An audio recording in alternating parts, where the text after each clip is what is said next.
নমস্কার বন্ধুরা, মুক্তাঙ্গন চ্যানেলে তোমাদের সবাইকে স্বাগত জানাই।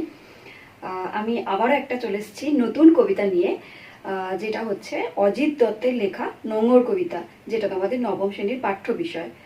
তো এই কবিতাটি আলোচনা করার আগে এর আগের ভিডিওতে আমি কলিঙ্গ দেশের ঝড় বৃষ্টি কবিতা নিয়ে আলোচনা করেছি। তোমরা যদি না দেখে থাকো তো স্ক্রিনের কোণে থাকা আই বাটনে প্রেস করে তোমরা কবিতাটি অবশ্যই জেনে নিও এবং দেখে নিও। সেখানে আমি বিস্তারিত আলোচনা করেছি, কবিতার প্রত্যেকটা লাইন ধরে ধরে তোমাদের বুঝিয়েছি। তো আজকে আমার আলোচ্য বিষয় অজিত দত্তের লেখা নোঙর কবিতাটি। তো আমি শ্রবণা মণ্ডল এসেছি বাংলা নিয়ে, থাকবো পাশে বন্ধু হয়ে। চলো আজকের কবিতা আমরা শুরু করি।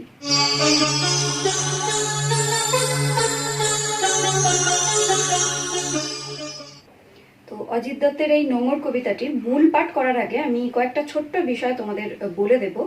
সেটা হচ্ছে কবিতার উৎস। কবিতাটি নেওয়া হয়েছে সাদা মেঘ কালো পাহাড় কাব্যগ্রন্থ থেকে, যেটা 1970 সালে প্রকাশিত হয়। এছাড়াও কবিতাটি স্থান পেয়েছে কবির শ্রেষ্ঠ গ্রন্থ নামক কাব্যগ্রন্থে। তো কবিতাটির এই যে নোঙর কবিতা, তো আমাদের প্রথমেই জানতে হবে নোঙর কাকে বলে। নোঙর হচ্ছে একটা ধাতব যন্ত্র বিশেষ, যার ধাতব লম্বা একটা অংশের সাথে যার মাথায় বসার ফলার মতো ছুঁচোরক একটা জিনিস থাকে, এবং এই ফলার মতো জিনিসটা যখন নদীর তীরে বা সমুদ্রের তীরে বা জলের তলায় ফেলে দেওয়া হয়, তখন সেটা মাটিকে আঁকড়ে ধরে থাকে শক্ত করে, যাতে প্রচুর ঝড় এলে বা ঢেউ এলে নৌকা বা জাহাজটি তার জায়গা থেকে স্থানচ্যুত হয় না। এটাকেই আমরা নোঙর বলি। তোমরা এই যে বইয়ে দেখতে পাচ্ছ ছবিটা, এটা হচ্ছে নোঙরের ছবি। তো এরপর আমি বলবো নোঙর কবিতাটি কি ধরনের কবিতা। নোঙর কবিতাটি হচ্ছে একটা রূপক ধর্মী কবিতা। রূপক কাকে বলে, রূপক ধর্মী কবিতা কাকে বলে? রূপক নামের মধ্যেই কথাটার অর্থ আছে। রূপক মানে হচ্ছে যেটা রূপ, অর্থাৎ যার দুটো রূপ থাকবে, একটা বাইরের রূপ আর একটা ভেতর রূপ। অর্থাৎ কবিতায় বর্ণিত বাইরের রূপের অন্তরালে একটা ভেতরের রূপ থাকে, যেটার একটা গভীর তাৎপর্য থাকে, যেটার মাধ্যমে কবি একটা বার্তা দিতে চান, সেটাকে বলা হয় রূপক কবিতা। এই অবধি তোমাদের বললাম। এবারে কবিতাটা যেহেতু রূপক কবিতা, সেই জন্য কবিতাটি এখানে তোমাদের সাধারণভাবে পড়ে তোমরা বুঝতে নাও পারো। তো সেই জন্য তোমাদের প্রথম একটু ছোট্ট করে আমি বলে রাখি যে নোঙর কবিতাটির মধ্যে নোঙরটা কি। নোঙর মানে এইটুকু তোমরা জেনে রাখো যে নোঙর মানে হচ্ছে বন্ধন। আমাদের বন্ধন নানা রকমের হতে পারে, ভালোবাসার বন্ধন, মায়ার বন্ধন, সামাজিক বন্ধন, সাংসারিক বন্ধন, হ্যাঁ, এরকম অনেক রকম বন্ধনের সাথে আমরা জড়িয়ে আছি। তো কবি যে এই কবিতাটির মধ্যে যে জিনিসটা বর্ণনা করেছেন, সেটার ব্যাখ্যা আমি বিস্তারিত দেব। চলো কবিতাটি এবার শুরু করি। কবিতাটি শুরু করছি। পাড়ি দিতে দূর সিন্ধু পাড়ে নোঙর গিয়েছে পড়ে তটের কিনারে। কবি প্রথমে কি বললেন? তিনি দূর সিন্ধু পাড়ে দিতে চান এবং পাড়ি দিতে গিয়ে তার নোঙর তটের কিনারে পড়ে গেছে। এটা একটা সাধারণ অর্থ আমরা পেলাম। এটার আড়ালে কবি বলতে চাইলেন তিনি দূর সিন্ধু পাড়ে, অর্থাৎ বহু দূরের জগতের ডাকে তিনি সাড়া দেওয়ার জন্য উদ্গ্রীব হয়ে উঠেছেন, অর্থাৎ নিরুদ্দেশ গন্তব্য। আমরা যখন একঘেয়ে জীবনে অভ্যস্ত হয়ে পড়ি, তখন আমরা চাই না কোথা থেকে একটু ঘুরে আসি, একটু মুক্তি পেতে চাই একঘেয়ে জীবন থেকে। তাই আমরা দূর দূর দূর দেশে পাড়ি দিই, দূর দূরান্তে। তো কবিও এখানে বলছেন যে তিনি পাড়ি দিতে চান, দূর সিন্ধু পাড়ে তিনি পাড়ি দেওয়ার তার ইচ্ছা প্রকাশ করেছেন, কিন্তু নোঙর গিয়েছে পড়ে তটের কিনারে। আগেই বললাম নোঙর কি। নোঙর যদি মাটিতে গেঁথে যায়, তাহলে তোমরা জানো যে নৌকা একটুও এগোয় না।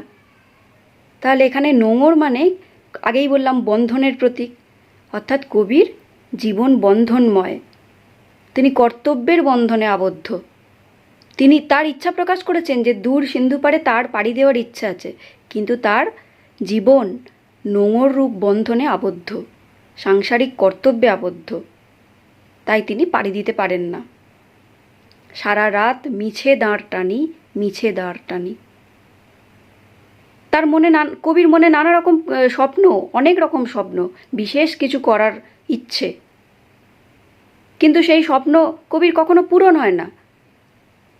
তিনি জানেন কখনো পূরণ হবে না, তা সত্ত্বেও তিনি মিছে দাঁড় টানছেন। এখানে দাঁড় টানি মানে হচ্ছে তার প্রচেষ্টা, আমরা দাঁড় কখন টানি? যখন নৌকা এগিয়ে নিয়ে যায় তখন আমরা দাঁড় টানি। দাঁড় টানে মানে কি? চেষ্টা করি যাতে নৌকাটা এগিয়ে নিয়ে যায়।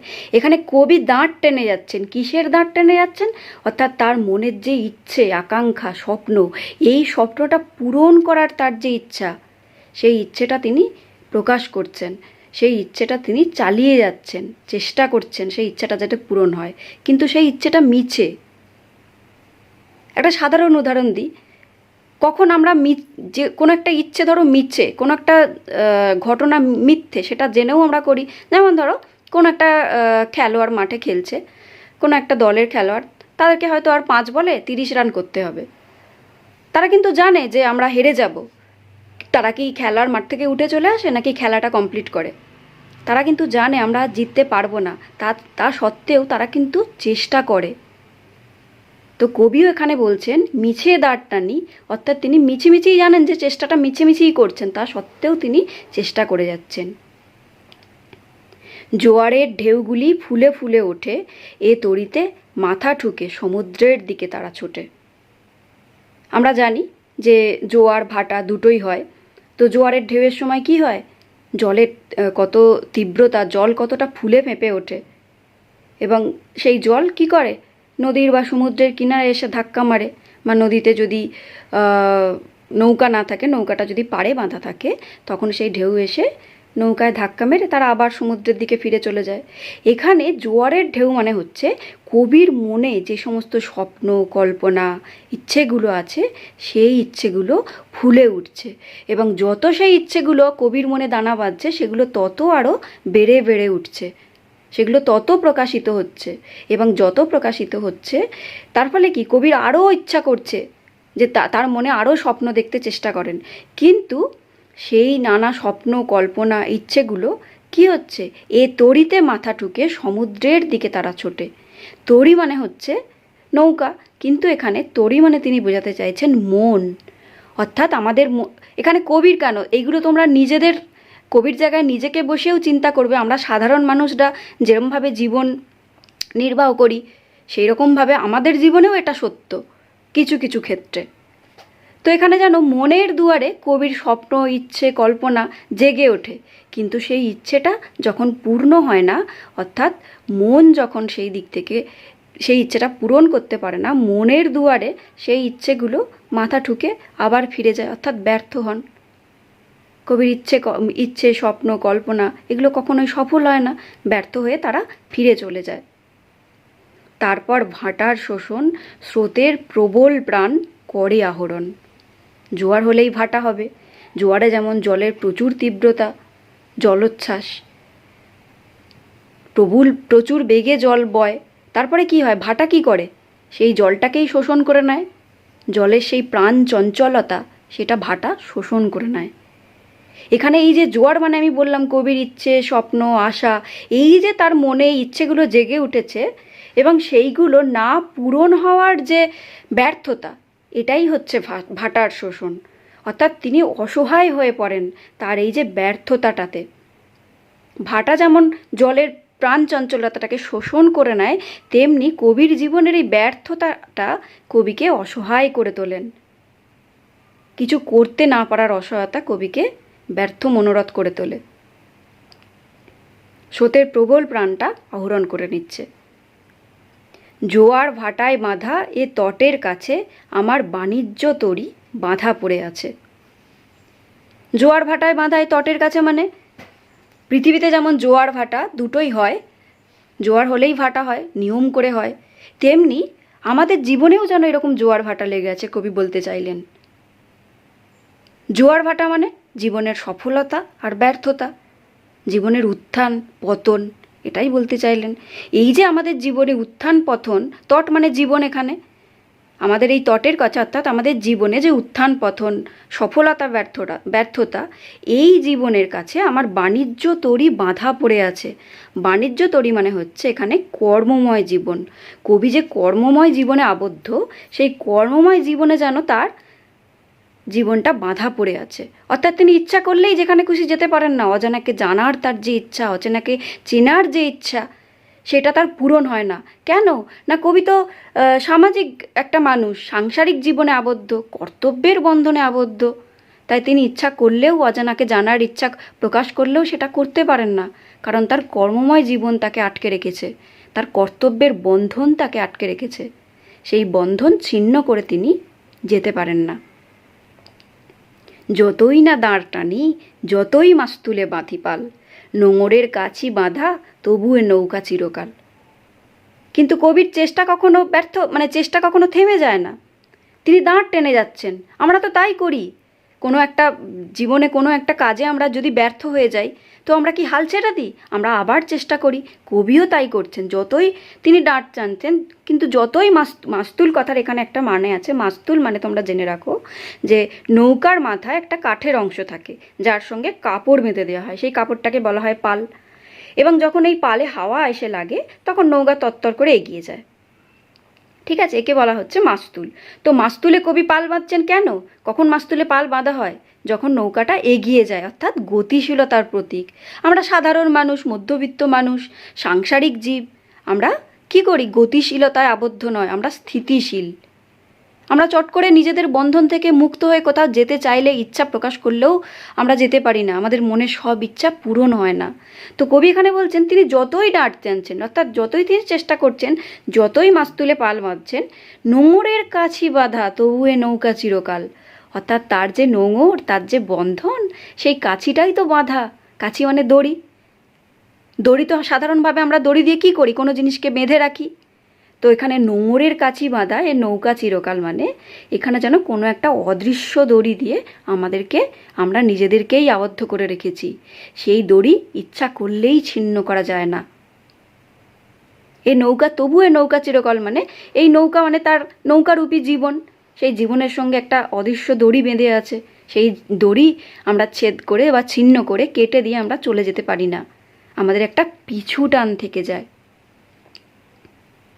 নিস্তব্ধ মুহূর্তগুলি সাগর গর্জনে ওঠে কেঁপে, স্রোতের বিদ্রুপ শুনি প্রতিবার দাঁড়ের নিক্ষেপে। নিস্তব্ধ মুহূর্তগুলি সাগর গর্জনে ওঠে কেঁপে মানে নিস্তব্ধ মুহূর্তে আমরা কখন থাকি? ধরো কোনো একটা মানুষ নিস্তব্ধ মুহূর্তে, অর্থাৎ কেউ যখন তার পাশে থাকে না, তখন কি হয়? তার মনে যে হতাশা, তার মনের যে ব্যর্থতা, সেগুলো আমাদের মনে পড়ে। কবিরও তাই হচ্ছে। তিনি যখন নিস্তব্ধ মুহূর্তে একা একা বসে থাকেন, তখন তার মনে যে ক্ষোভ, অভিমান, তিনি যে জীবনে ব্যর্থ হয়েছেন, এগুলো বারবার তার মনে পড়ে। সাগর গর্জনে ওঠে কেঁপে মানে তার এই অভিমানের ব্যর্থতা, তার ক্ষোভ, এইগুলো তার মনে কেঁপে ওঠে। স্রোতের বিদ্রুপ শুনি প্রতিবার দাঁড়ের নিক্ষেপে। এখানে স্রোতের বিদ্রুপ মানে আমরা জানি যে সময় এবং স্রোত কারোর জন্য অপেক্ষা করে না। আমরা জানি না ছোট থেকে, বাকি আমাদের জীবনে বেশিরভাগ জিনিসই স্থিতিশীল, মানুষ স্থিতিশীল, বাকি গতিশীল। কে গতিশীল? সময় এবং স্রোত। তারা কিন্তু কখনো থেমে থাকে না। সময় আর স্রোত একবার চলে গেলে আর ফিরে আসে না, আমরা জানি। তো এখানে স্রোত যেন কবিকে বিদ্রুপ করছেন। কি বিদ্রুপ করছেন? যে দেখো, আমি কিন্তু বয়ে চলেছি, তুমি কিন্তু বারবার চেষ্টা করেও নিজের জায়গাতে দাঁড়িয়ে আছো, তুমি সফল হতে পারছো না। সেই স্রোত যেন কবিকে বিদ্রুপ করছেন প্রতিবার দাঁড়ের নিক্ষেপে। প্রত্যেকবার দাঁড় টানার সময় আমরা স্রোতকে এগিয়ে যাই, দাঁড় টেনে টেনে স্রোতের বাধা অতিক্রম করে এগিয়ে যাই। কিন্তু এখানে কবি এগোতে পারছেন না, তার জীবনে একই জায়গায় পড়ে আছেন, সেই একঘেয়ে জীবন, সাংসারিক জীবন। তাই যেন স্রোতটা কবিকে বিদ্রুপ করছেন। যতই তারার দিকে চেয়ে করি দিকের নিশানা, ততই বিরামহীন এই দাঁড় টানা। আগেকার দিনে তারা, অর্থাৎ শুকতারা বা সন্ধ্যা তারা, এই সমস্ত তারা দিকে দেখে সমুদ্রের নাবিকরা দিকের নিশানা করত। তারা দিক বুঝতে পারতেন কোন দিকে যেতে হবে। তো এখানেও যেন কবি আকাশের দিকে তাকিয়ে সেই সুদূরের আহ্বান যেন কবিকে হাতছানি দিয়ে ডাকছে। তো তারার দিকে চেয়ে কবি সেই সুদূরের জন্য তার মন ব্যাকুল হয়ে ওঠে। কিন্তু ব্যাকুল হয়ে উঠলেও তিনি সেই ব্যাকুলতাটা নিবারণ করার কোনো উপায় নেই। কিন্তু প্রচেষ্টা তো করতে পারেন। তাই তিনি বলছেন ততই, যত তার মন ব্যাকুল হয়ে উঠছে, যত ইচ্ছে করছে যে আমি অজানাকে জানবো, অচেনাকে চিনবো, তত তার চেষ্টা বাড়তে থাকে। ওই জন্য বলছে ততই বিরামহীন এই দাঁড় টানা। অর্থাৎ তিনি বাইরের জগতে পা বাড়ানোর জন্য একটা লক্ষ্য স্থির করেন, কিন্তু সেই লক্ষ্যটা তার পূরণ হয় না, কিন্তু সেই লক্ষ্যের জন্য যে চেষ্টা, সেই চেষ্টাটা অবিরত তিনি করে যেতে থাকেন। ওই জন্য বলছেন ততই বিরামহীন এই দাঁড় টানা। তরি ভরা পণ্য নিয়ে পাড়ি দিতে সপ্ত সিন্ধু পাড়ে, নোঙর কখন জানি পড়ে গেছে তটের কিনারে। তরি ভরা মানে আগেই বললাম, তরি কথার অর্থ এখানে মন। তার অর্থাৎ তার কবির মনে যে সমস্ত তার যে জীবনের ইচ্ছা, আশা, আকাঙ্ক্ষা বা স্বপ্ন যাই বলো, সেই সমস্ত পণ্য নিয়ে তিনি পাড়ি দিতে চান। তার শুধু কবির কেন, মানুষের জীবনেও নানা রকম ইচ্ছা আকাঙ্ক্ষা থাকে। তো সেই ইচ্ছা আকাঙ্ক্ষাগুলো সবসময় পূর্ণ হয় না, কিন্তু আমরা তো চাই যে আমাদের এই ইচ্ছেটা পূর্ণ হোক। এছাড়াও কবির পণ্য মানে এখানে কবির হতে পারে যে সাহিত্য সম্ভার। কবি তো সাহিত্য রচনা করেন, সেই সাহিত্য রচনাটাকে ঘিরেই তার যত স্বপ্ন, তার যত কল্পনা, তার যত আশা। তো সেই সাহিত্য সম্ভারকে তিনি বিশ্বের দরবারে প্রতিষ্ঠিত করতে চান। এখানে পাড়ি দিতে সপ্ত সিন্ধু পাড়ে মানে সপ্ত সিন্ধু পাড় তোমরা জানো যে 7টা সমুদ্র কোথায় আছে, পুরো বিশ্ব জুড়েই আছে। তো এখানে বিশ্ব জুড়ে তার যে সাহিত্য সম্ভারকে নিয়ে তার যে সৃষ্টি, তার যে স্বপ্ন, সেটাকে নিয়ে তিনি পাড়ি দিতে চান। কিন্তু কবির মন সবসময় সাহিত্য রচনা করতে চাইলেই তো তিনি পারেন না, কারণ তিনি তো সবসময় সাহিত্য রচনার তার অবকাশ থাকে না, তার তো অন্য আরও কাজ থাকে। সাংসারিক জীব তিনি, তার আরও সামাজিক দায় দায়িত্ব থাকে, সাংসারিক কর্তব্য থাকে। তাই তিনি এগুলো করতে চাইলেও পারেন না, পাড়ি দিতে পারেন না। নোঙর কখন জানি পড়ে গেছে তটের কিনারে, তার অজান্তেই যেন কখন তিনি আবদ্ধ হয়ে গেছেন, কর্তব্যের বন্ধনে আবদ্ধ। এখানে কবি বলতে চাইছেন যে আমাদের যে কর্তব্য থাকে জীবনে, সেই কর্তব্যটা কখনো কখনো সব কিছু কাজের থেকে বড় হয়ে দাঁড়ায়। সেখানে হয়তো ভালোবাসার বন্ধনও থাকে না, মায়ার বন্ধনও থাকে না, সামাজিক বন্ধন থাকে না, কিন্তু কর্তব্যের বন্ধন থাকে। কারো প্রতি মায়া না থাকলে, ভালোবাসা না থাকলে আমরা কর্তব্যের দায়ে অনেক কিছু করি। তো সেই কর্তব্য থেকে আমরা পিছপা হতে পারি না, কর্তব্য আমাদেরকে আটকে রাখে, আগলে রাখে। তো কবিরও এখানে কর্তব্যের দায়, তিনি চাইলেই সব কাজ নিজের মনের মতো করতে পারেন না। সারা রাত তবু দাঁড় টানি, তবু দাঁড় টানি। তিনি জানেন তার এই সমস্ত ইচ্ছেগুলো পূর্ণ নাও হতে পারে। প্রথম লাইনে তিনি বললেন সারা রাত মিছে দাঁড় টানি, মিছে দাঁড় টানি। অর্থাৎ তিনি জানেন যে তার এই চেষ্টাটা সফল নাও হতে পারে, তবুও মিছিমিছি তিনি দাঁড় টেনে যাচ্ছেন। কিন্তু সবার শেষে বললেন তবু দাঁড় টানি। শেষে এসে তিনি অনেকটাই নিশ্চিত যেন হয়ে গেছেন, তিনি জেনেও দাঁড় টেনে যাচ্ছেন। তিনি জানেন তার লক্ষ্যে তিনি পৌঁছাতে পারবেন না, কিন্তু তবুও চেষ্টা তিনি চালাতে থাকেন। এবং চেষ্টা এটা সারা জীবনের চেষ্টা, তার ব্যর্থ না হবার চেষ্টা। বলে না যে কেউ যদি ছুটতে ছুটতে পড়ে যায় সেটা তার ব্যর্থতা নয়, সে পড়ে গিয়ে যদি উঠতে না পারে, উঠে যদি আবার না ছুটতে পারে, সেটাই তার ব্যর্থতা। অর্থাৎ কবি এখানে বলতে চাইলেন যে তিনি চেষ্টা করে যাবেন, যতদিন না তার ইচ্ছে পূরণ হচ্ছে তিনি চেষ্টা করে যাবেন। ওই জন্য তিনি বলছেন তবু দাঁড় টানি, তবু দাঁড় টানি। আমরাও তো তাই করি আমাদের বাস্তব জীবনে। আমাদের মনে নানা রকম স্বপ্ন, ইচ্ছে, কল্পনা, এগুলো প্রত্যেক দিন আমরা আলাদা আলাদা স্বপ্ন দেখি, নতুন নতুন স্বপ্ন দেখি, ও নতুন নতুন আশা আমাদের মনে জাগে। কিন্তু সেগুলো কি সব আমাদের পূরণ হয়? হয় না। কিন্তু তা বলে কি আমরা স্বপ্ন দেখা ছেড়ে দিই? ছেড়ে দিই না। একটা স্বপ্ন সফল না হলে আবার অন্য একটা স্বপ্ন দেখতে শুরু করি। মানুষের জীবনটাই তো তাই। মানুষ তো এই স্বপ্ন, আশা, আকাঙ্ক্ষা, ইচ্ছে এগুলোকে নিয়েই বেঁচে আছে। ওই জন্য তিনি বলছেন সারা রাত তবুও দাঁড় টানি। তো তোমরা কবিতাটি প্রথম থেকে শেষ অবধি শুনলে, আমি প্রত্যেকটা লাইন ধরে ধরে বিশ্লেষণ করলাম। এবং এরপরে তোমাদের যদি কোথাও বুঝতে অসুবিধে হয় বা যদি কোনো প্রশ্ন থাকে, আমাকে অবশ্যই কমেন্ট বক্সে লিখে জানিও। তো তোমরা নোঙর কবিতাটি প্রথম থেকে শেষ অবধি শুনলে। তোমাদের যদি কবিতাটি ভালো লেগে থাকে অবশ্যই আমাকে কমেন্ট বক্সে জানিও, এবং এটা ছাড়াও তোমাদের যদি নোংর কবিতার প্রশ্ন উত্তর নিয়ে আলোচনা করতে হয় সেটাও তোমরা আমাকে জানিও, আমি সেটা ধরে ধরে আলোচনা করে দেব। তো আশা করি তোমরা কবিতাটি বুঝতে পেরেছো। কোথাও যদি সমস্যা থেকে থাকে তোমরা অবশ্যই আমাকে জানিও।